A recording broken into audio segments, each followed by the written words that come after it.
Bonjour.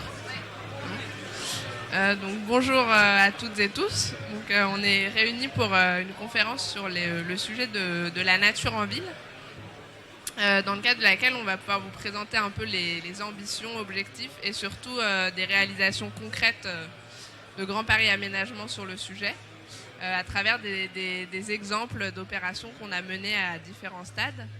Donc la problématique, elle est assez bien connue, c'est de passer d'un système plutôt d'artificialisation et de consommation des espaces naturels à un système qui réduit les impacts sur l'environnement et qui permet, le cas échéant, de compenser les effets qui ont pu être faits sur les écosystèmes naturels.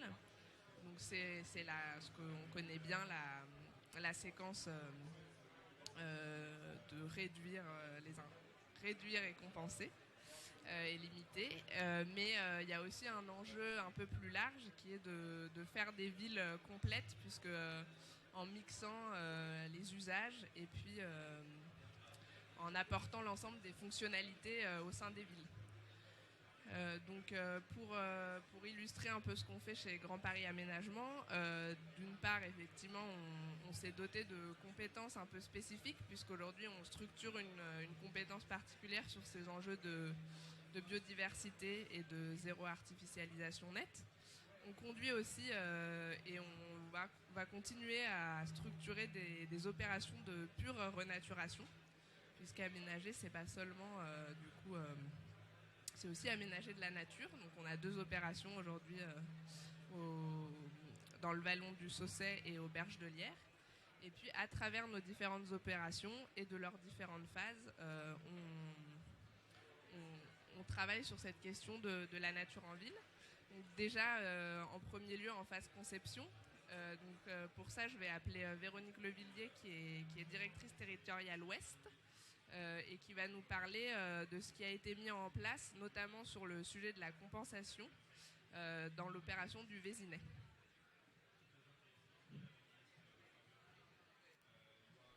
Bonjour, c'est bon, vous m'entendez? C'est avec plaisir qu'on vous parle de l'opération du Vésinet, parce que c'est vrai que c'est une opération assez emblématique qui se déploie dans le parc de l'ancien, dans le parc de l'hôpital, l'ancien asile impérial de la princesse Eugénie. Un parc qui s'est assez vite enfriché. Et quand nous, on en est devenu propriétaire en 2014, c'était un espace complètement fermé. En 2 mots, l'opération du Vésinet, c'est 450 logements avec les équipements qui vont avec. Je vais revenir dessus ensuite. Et évidemment, très vite, un diagnostic phytosanitaire très important qui a été réalisé par l'ONF, puis une étude faune-flore qui a trouvé des tas d'espèces protégées, bien sûr. Et on vous en a mis quelques-unes. Des bêtes, en fait, on est évidemment très attaché à la biodiversité, mais enfin, quand on voit la tête qu'elles ont, moi personnellement, je m'approche pas trop. Par contre, il a fallu derrière trouver des solutions justement pour préserver leurs habitats. Notamment, les 2 coléoptères nichaient beaucoup dans les vieux chênes qui étaient dans le parc. La ZAC aujourd'hui, c'est 16 hectares, c'est 10 hectares d'espace vert. Donc vous voyez qu'au niveau de densité, on n'est pas très fort, évidemment, mais on est en plein dans un site classé. Il y avait énormément de contraintes. Et puis justement, avec tout ce qu'il a fallu faire au niveau autorisation de défrichement, dérogation espèces protégées, etc. C'est juste un peu là-dessus que je vais revenir quelques instants. Dans nos 10 hectares et quelques de parc, à noter qu'il y a 3 hectares 6 au nord. Donc vous voyez toute la partie au nord-est, qui est justement un site de compensation in situ pour l'habitat du Grand Capricorne. Pardon. Alors pour arriver à faire cette opération, il y a eu énormément de concertation. On a fait à peu près 2 ans de concertation, même, enfin comment dire, c'est plus, j'ai envie d'appeler ça plutôt de la co-construction du projet réellement, plus que de la concertation. On a fait beaucoup d'ateliers avec les habitants, avec les différentes associations. Vous imaginez qu'au Vésinet, il y en a quand même énormément. Et comme c'est le concept du Vésinet, c'est le concept de la ville-parc. Donc c'est aussi des gens qui sont très attachés à leur patrimoine et à leur patrimoine naturel. On a travaillé sur des maquettes physiques, on a travaillé sur des maquettes BIM, et ce qu'il en est ressorti, c'est des choses un peu, des choses un peu classiques et d'autres un peu plus étonnantes. D'une part, la présence de la voiture a été largement réduite. C'était pas évident hein, quand on s'adresse aux habitants, c'est pas forcément ce qui vient en premier. À l'origine, il y avait une rue qui faisait nord-sud, c'est pas dans ce plan-là, pardon, qui faisait nord-sud dans la ZAC et qui doublait d'ailleurs les voies résidentielles existantes. Elle a été complètement supprimée, justement pour qu'il y ait le moins possible de voitures qui rentrent dans la ZAC. On a choisi aussi l'emplacement des bâtiments par rapport au sol, en choisissant justement les sols anthropiques, tant qu'à faire, autant bouleverser le moins possible la biodiversité. Et surtout, on a augmenté d'un étage les bâtiments qui étaient prévus, c'est-à-dire pour faire rentrer la constructibilité qui était choisie et qui permettait au passage d'équilibrer bien sûr le bilan financier. Il fallait absolument, on avait le choix entre s'étaler un petit peu ou monter. Et c'est la population elle-même qui a proposé de rajouter un étage. On a modifié le PLU en fonction. Donc voilà, c'est quand même relativement rare hein, pour le signaler. Évidemment, le but du jeu, c'était quand même de ne pas dépasser la canopée, hein, tant qu'à faire. Mais voilà à quoi on a pu arriver. En phase chantier, évidemment, tout ça se décline de manière très, très précise dans nos cahiers des charges, dans nos règlements de chantier. Bien sûr, on ne peut pas défricher à n'importe quelle période de l'année. On a tout un système de protection des arbres en phase chantier. On a un écologue qui est depuis le début et qui nous suit. On a une formation des compagnons à la biodiversité, c'est pas toujours simple hein, de fait. Voilà, on a toute une série d'arguments, y compris de nichoirs en phase chantier. On a des infractuosités qui ont été réalisées dans les bâtiments justement pour que les espèces puissent nicher. Enfin voilà, c'est des choses un petit peu étonnantes. Et au passage, on a eu également l'an dernier la visite de la police de l'environnement, justement pour vérifier qu'on était bien conforme à tout ce qu'on avait prévu. C'est pas évident hein, comme passage avec 4 policiers en uniforme qui sortent avec l'arme à la ceinture et tout. C'est toujours un petit peu impressionnant, mais bon voilà, on s'en est bien sorti. Et puis simplement pour terminer, pour se dire que sur l'ensemble de l'opération, on a donc 5 hectares de déboisés.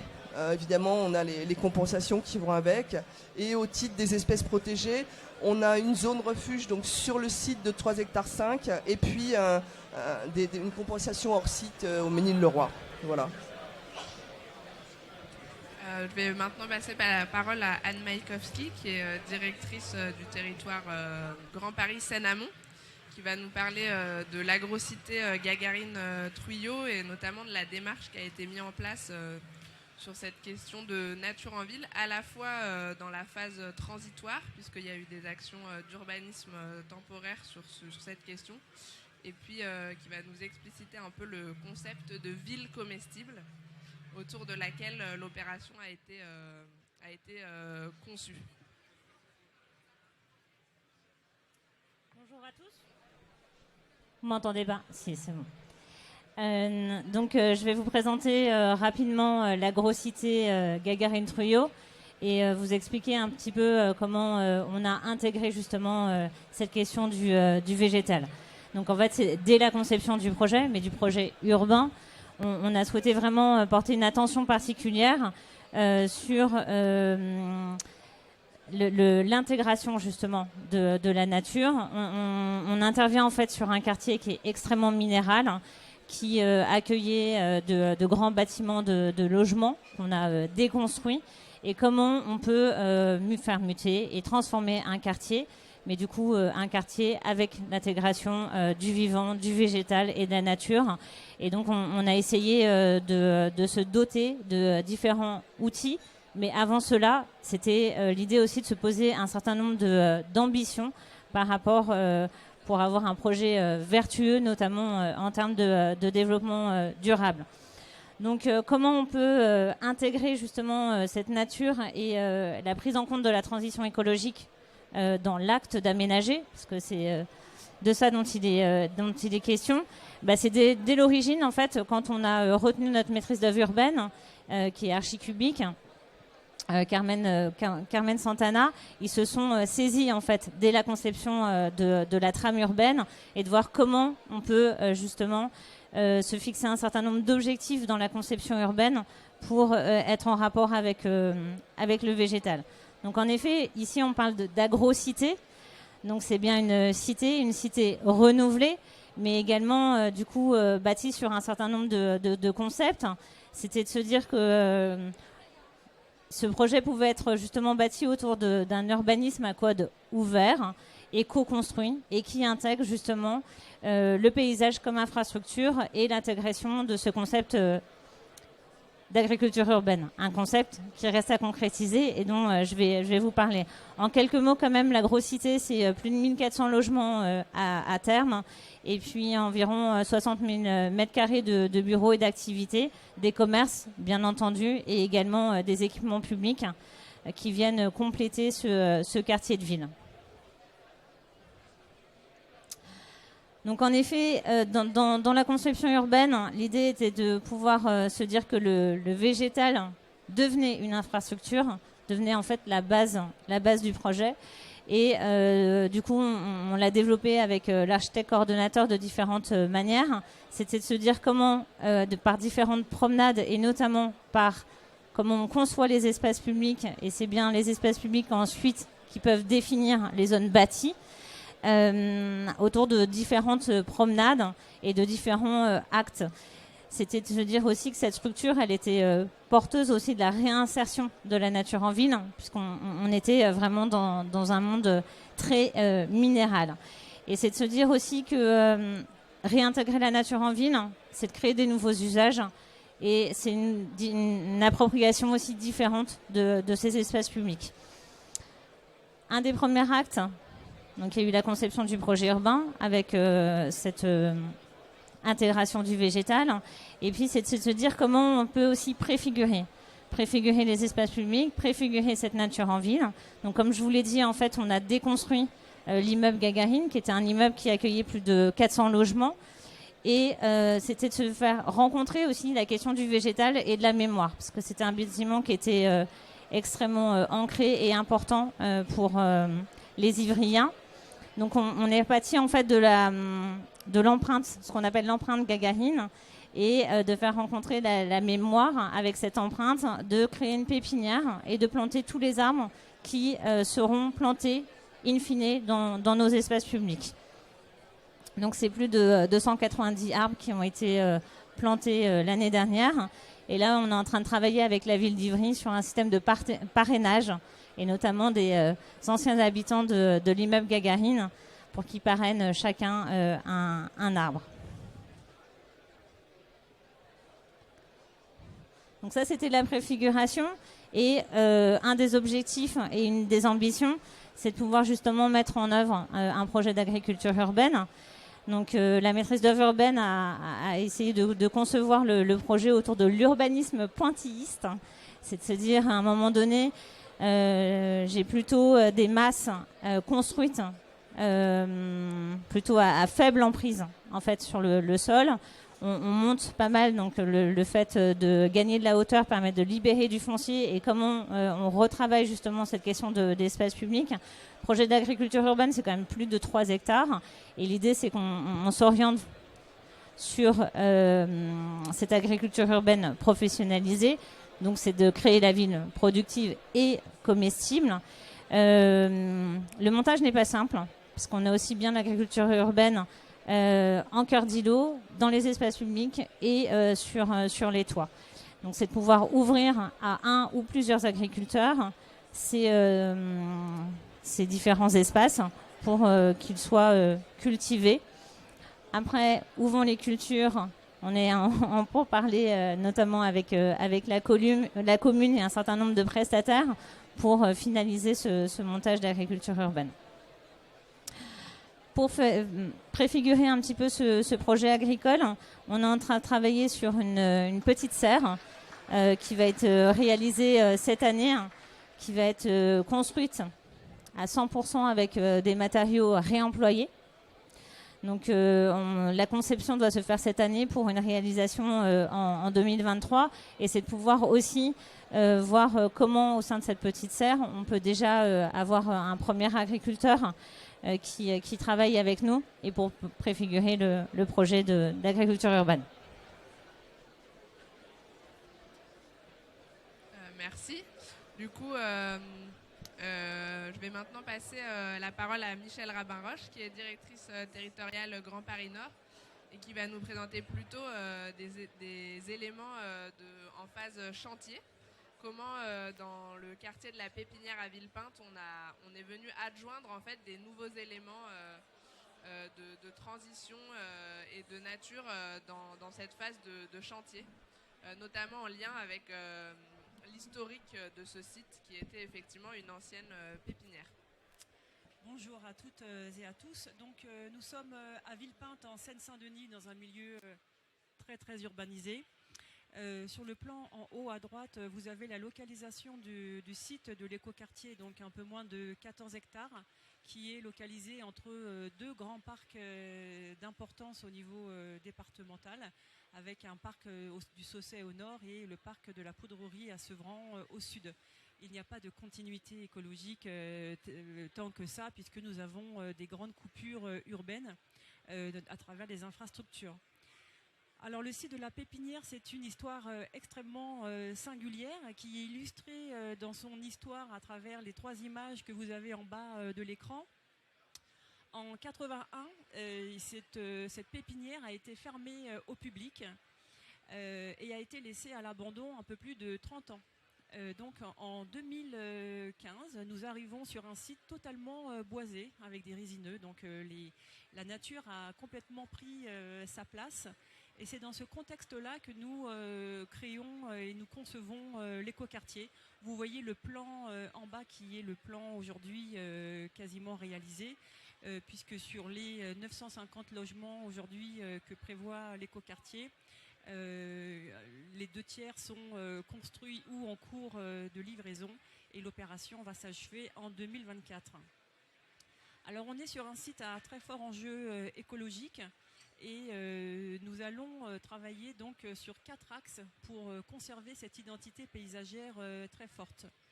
Alors la première des choses, évidemment, ça a été d'inscrire ce poumon de 13 hectares dans un schéma écologique et paysager à plus large échelle. Et nous avons à l'intérieur reconstitué un parc d'un peu plus de 4,6 hectares avec des zones intégrant des zones de compensation, notamment liées au défrichement des arbres que nous avons dû malheureusement enlever.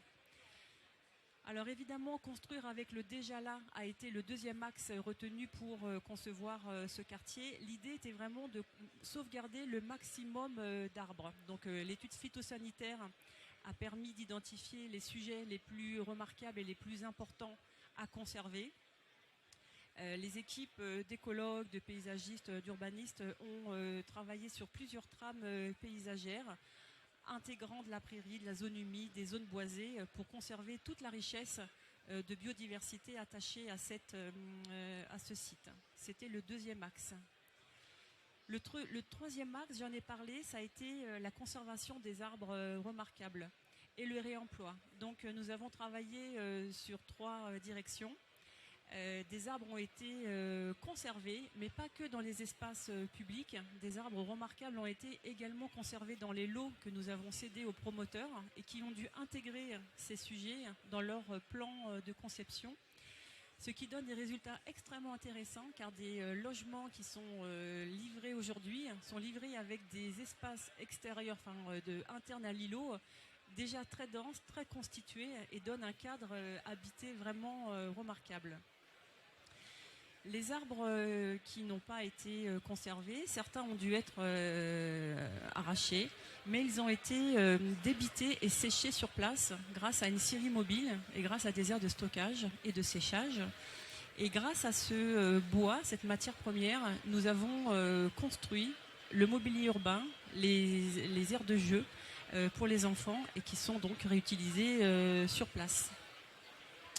Et d'autres arbres ont été transplantés sur site parce qu'il va pour vraiment s'intégrer dans la trame des espaces publics. Et enfin, le quatrième axe permettant de magnifier la nature de ce site, ça a été quand même d'encadrer par des labels. Donc nous avons testé, ça a été une des premières opérations à être testée, Biodiversity, laquelle s'attache non seulement à adapter le projet à toute la richesse faunistique et floristique, mais également s'attache à la qualité des projets urbains qui ont été développés par les promoteurs, avec des bâtiments biosourcés niveau 2 pour nombre d'entre eux, lesquels complètent et achèvent vraiment la qualité de ce site de la pépinière à Villepinte. Et je le disais au début de mon propos, la question de la nature en ville, elle n'est pas seulement sur cette question de préservation de l'environnement qui est évidemment au cœur des projets qu'on vous a présentés, mais il y a aussi un enjeu d'usage et de constituer une ville justement où les habitants puissent s'approprier cette nature qui est un mix d'usage et de fonction. Et du coup, je vais repasser la parole à Véronique qui va nous présenter ce qui a été fait sur le quartier de la Croix-Bonnet à Bois d'Arcy, avec notamment la création d'un espace faunistique et floristique qui est devenu aussi un espace approprié par les habitants. Oui, en quelques mots, bien sûr. La ZAC de la Croix-Bonnet, c'est 120 hectares, donc c'est quelque chose d'énorme. C'est un ancien projet puisque les premiers coups de pioche ont eu lieu à la fin du siècle dernier, on peut le dire. C'est à peu près 1500 logements. Je vais repasser la diapo. 1500 logements, un EHPAD, des résidences étudiantes, un hôtel, enfin un petit peu tout ce qu'on peut imaginer dans un quartier de ville. 80 hectares d'activité, enfin voilà, c'est une opération très importante et on le voit au cœur,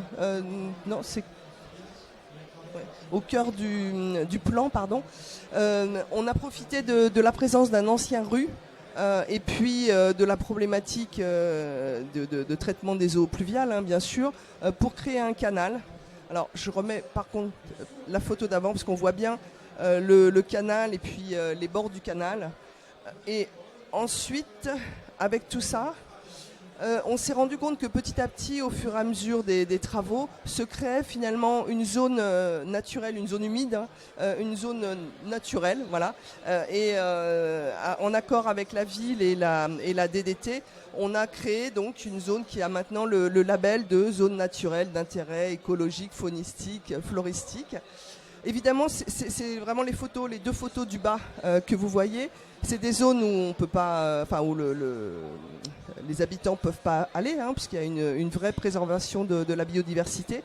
Et du coup, c'est pas très très important, puisque vous voyez au nord, mais on voit la Znief et on voit tout le bassin du canal à côté. Donc il y a toute une promenade le long du canal. Donc c'est pas parce qu'il y a une partie interdite qu'on est très très frustré dans le secteur. Mais pour essayer de la mettre en scène, on a bien sûr fait tout un parcours pédagogique. Il y a énormément de panneaux explicatifs de tout ce qu'il peut y avoir comme biodiversité dans le secteur. Et puis on a mis en place un belvédère que vous voyez là sur la photo, qui est assez utilisé, là on s'en rend pas compte, parce qu'il se trouve aussi qu'on est en lisière de la forêt de de Bois d'Arcy, je crois qu'elle n'a pas d'autres noms. Du coup, elle est très utilisée, il y a beaucoup de joggers, etc. Et évidemment, ils s'amusent à grimper les escaliers à toute vitesse. Non, mais au-delà de ça, c'est vrai qu'il y a, au niveau pédagogique, avec les enfants, etc., le belvédère est très utilisé. Voilà. Merci beaucoup. Merci à toutes et à tous. Et puis, évidemment, l'ensemble de nos conférences seront retranscrites sur LinkedIn, donc n'hésitez pas à aller les consulter.